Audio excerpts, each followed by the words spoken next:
Hello and welcome back to some more Cuphead, where last time we began our adventures in Inkwell Isle 3, and today we'll be continuing our adventures and subsequently finishing them in Inkwell Isle 3, starting with Werner Werman in Marine Corps. And if you missed the last episode, we already have our loadout all set up. We have the lobber shot in shot A, spread shot in shot B, Super Art 3 Giant Ghost, and the automatic parry charm equipped. And with all that said and done, let's actually tackle this next boss.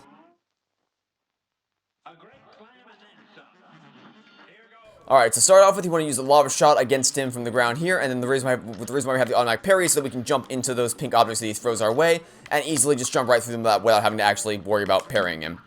You can also use it for this. You want to automatic parry the springboard, so you can bounce yourself over him and then dash over as he charges towards you, and use any super moves that you, or any X moves you have, as you get them to make this a little bit easier.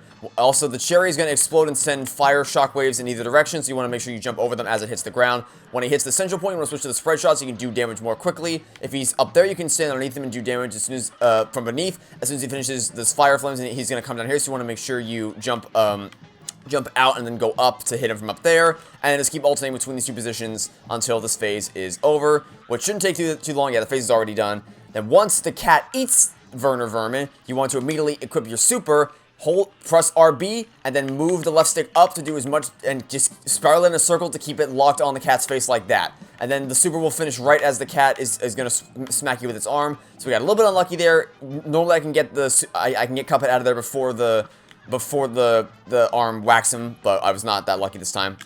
But yeah, that already did a lot of damage out of the gate, so there isn't really a whole lot more damage to do. So yeah, it's definitely the easiest boss in World 3. Honestly, this probably should have been a World 1 boss. It's that simple. So yeah, that's the only time in the game where we're actually going to use the Super Art, the Super Art 3, but the reason why it's useful is because the enemies are directly above us, so it's most convenient to use that super to deal damage instead of the energy beam.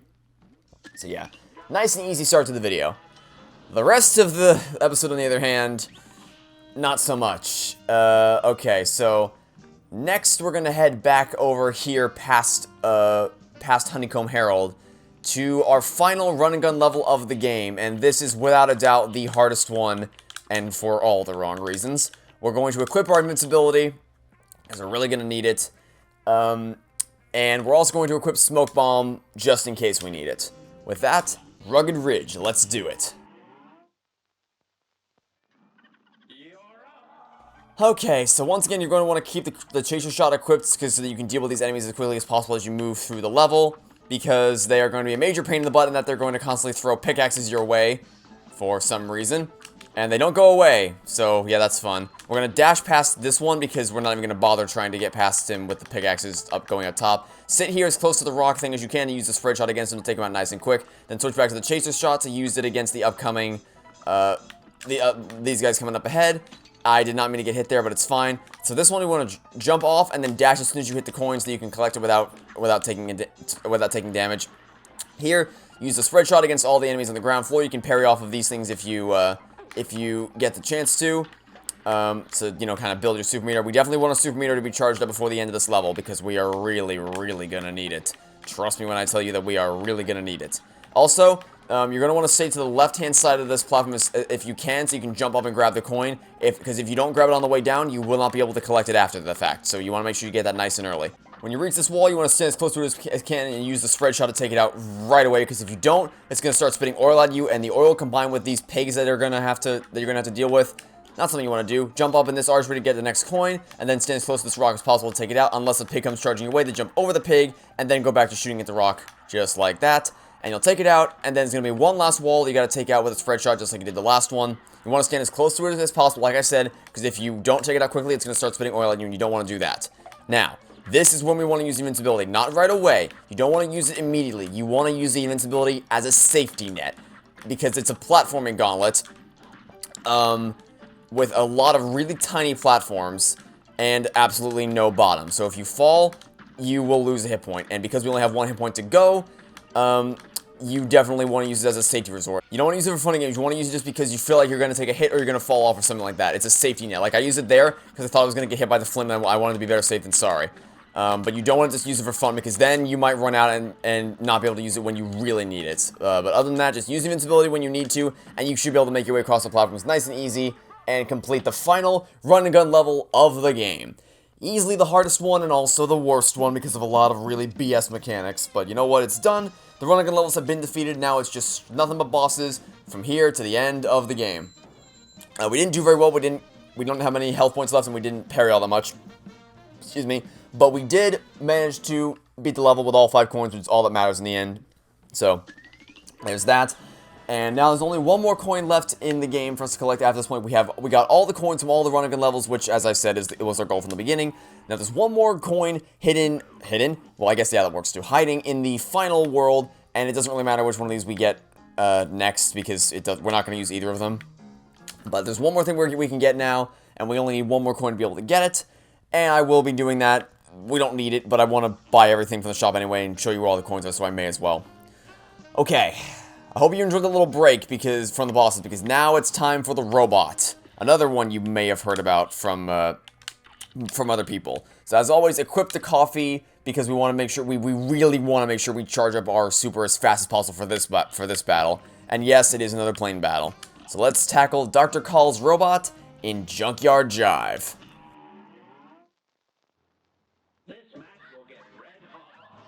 First things first, fire away at his chest until the laser beam locks on you, then move towards it, and then get closer to destroy it completely, parrying the thing in the process, wait for the laser to lock on you, then go up to the top, and then attack his helmet. There's 3 attack points: the chest, his helmet, and the little bottom vent down there. We have to attack all 3 of those points and destroy them all in order to clear this first phase. Doesn't matter what order you do them in, but I recommend you do the middle one first, and then the top and bottom one. It doesn't really matter what order you do them in after that. It's going to be the same result, but make sure you destroy any of these floating bullet bill type things that are going to try to do damage to you after you destroy the bottom vent. Then just just keep your fire concentrated on the heart, while staying towards the bottom of the arena so that you don't get hit by the arms. And that was the hardest part right there. That was the hardest phase, and if you made it past that, you're good to go for the rest of this. So now just don't use your super for as tempting as it may be. Do not use your super in this phase. You want to save it for the final phase, because trust me, you're really going to want to get out of that phase as fast as possible. In fact, you may even need multiple supers to get out of here. So as soon as this phase starts, equip the super rocket and charge straight into the doctor, then get to the far left of the screen and get ready for bullet hell mode. Again, keep your eyes trained on your character. Don't worry about anything else except for maybe any objects you can parry to recharge your supers as quickly as possible, so that we can just keep launching them his way like this.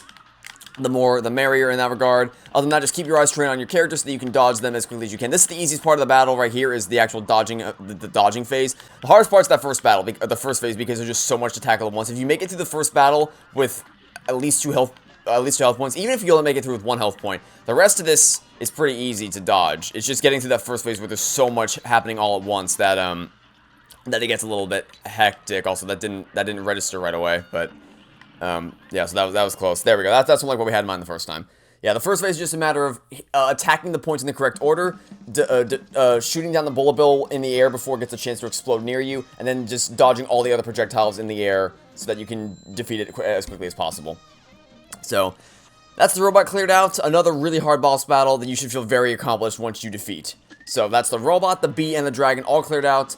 The rest of this, I don't want to say smooth sailing, but there isn't much that can match the difficulty of those 3 specifically, so you'll be pretty well off with the rest of this. Alright, now, we already have the correct Shot A and Shot B set up. We're going to switch this back to Super Art 1, and we're going to switch this one back to Smoke Dash, or Smoke Bomb. Alright, let's tackle Sally's Stageplay in Dramatic Fanatic.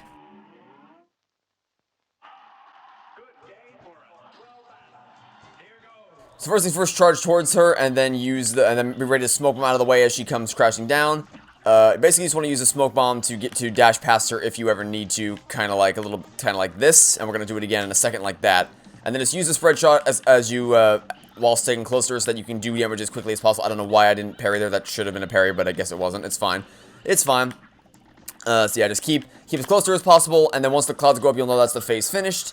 So that is phase 1 completed. And pretty easy, so it's going to get a little bit harder here in a second. Just, it's the same general gist of just sticking near her, and dashing out of the way whenever she charges towards you.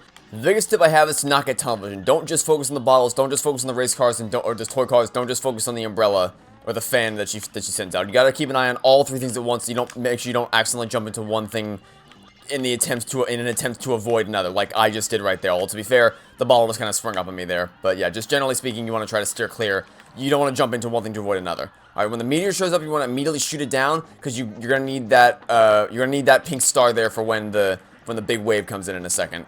Right here, you wanna jump up to parry the pink star and then dash over the big wave to avoid it just like that. Then just keep the spread shot focused on her like that, and then just dodge the lightning like so. Courtesy of the smoke bomb is going to make that much easier. Again, meteor's going to pop up. Make sure that's ready to go for when the big wave comes in, so you can dodge it like that. And there we go. That's her next phase taken out. Only one more phase to go, and now is when we are going to use the super just like that to get as much damage as possible. Then from there, just equip the chaser shot and then just focus on dodging the umbrella. The chaser shot will do all the hard work for you in finishing her off. All you have to do is just make sure you don't hit the umbrella and you'll be done with Sally's stage play. Super easy. Definitely one of the easier bosses in the game. Not quite as easy as Werman, but still not quite as, I mean, it's nowhere near as hard as the robot or the bee or anything else we've done in World 3 so far, except for, of course, Werman, because that one's the easiest one in World 3. All right. Now we only have one more boss to do before we head off to the final boss area of the game. Excuse me. And it is going to be... grand reveal. Phantom Express in Railroad Wrath. But before we tackle that, we do have some preparation to do. You absolutely need, as in this is a requirement. If you've been ignoring my advice thus far, if there's one piece of advice you gotta take, I really, really strongly advise you take this one. You need automatic parry for this level. There are no other options. You have to use automatic parry here. Beyond that, spread shot and chaser shot both still work fine as the Super Art 1, but the one thing you absolutely must change is get that automatic parry up. You need it for this level. And the reason you need it for this level is because you need, I'll show, before I actually do a full run, I'm going to demonstrate it here. You need to be able to maneuver this minecart back and forth, like this, or a handcar, I guess you should say. And it's not worth the extra time it takes to jump up to actually hit it. You need to be able to instantly switch back by just jumping into it like that. Like I said, that wasn't a real run. I was just demonstrating how the handcar works. So that's why you want automatic parry, so that you can very, very quickly and easily switch these around. Now you want to stand at the very edge of this handcar, hold down the right bumper to lock yourself into place, and then just use the spread shot to take out all the eyeballs, while also doing damage to the boss itself. And make sure that when the pink soap bar appears, you want to parry that in the air so that it doesn't move the handcar for you, because you don't want to be sent flying into the boss. You want to make sure you parry it before it gets the chance to do that, because that will be very, very bad if it sends you even closer to the boss than you already are. When the first phase is done, you're more than welcome to let the soap bar take you towards the middle, because that's where you want to be for this section. Just don't let the pumpkins drop any more soap bars, because that will not be good. You want to be underneath wherever the head is, because you can only do damage to the head. You can't do any damage to the arms, so you want to make sure you're underneath wherever the head is. So the best place to be is the middle initially, so that you can then react to whether he goes left or right. You can instantly make a switch one way or the other, so that you can adjust your positioning rather easily. And then if you just focus all your attention on the head, then you'll be able to take out this phase super quickly before it gets the chance to do any major damage to you. We're going to make sure that soap bar doesn't get the chance to do anything to us either. Now for this phase, there's going to be two heads that pop up on the left side and the right side. You want to focus on one side at a time. Focus on one side at a time, and then you focus on the other one. If the side you're shooting gets mad like that, then immediately start sprinting to the other side with the mine cars. Again though, focus on one side at a time. Don't switch heads. Even if they go berserk like that, do not switch heads. Focus on one at a time, so that you'll have to deal with two at a time for less. Because if you focus all your attention on one, then you will be able to whittle down the amount of heads from 2 to 1 very quickly, as opposed to dividing your firepower between the two of them. In which case, then you'll have 2 heads active at any given time, more than you would if you were just to focus on one at a time. Now, it's not ideal to be heading into the final phase with only 1 health bar, but we should be, or 1 health pump, but we should be good to go. So first things first, equip the chaser shot and see where it's homing in on. Then you want to jump up and automatically parry the tail right here, and then just focus on dodging the fireballs and the little horseshoe thing that it sends flying out. Absolutely nothing else matters once you get the chaser shot equipped, because you can just let the chaser focus on dealing damage to the boss itself, while you focus on dodging all the fireballs and the horseshoe thing that tries to knock you down. Once you just realize that the chaser shot is your key to your key to victory there, then there really isn't anything else that can knock you down. It's a pretty simple boss fight after that. So yeah, pretty fun, and definitely a challenge, but a fun challenge at that. And that, my friends, is the final standard boss of the game.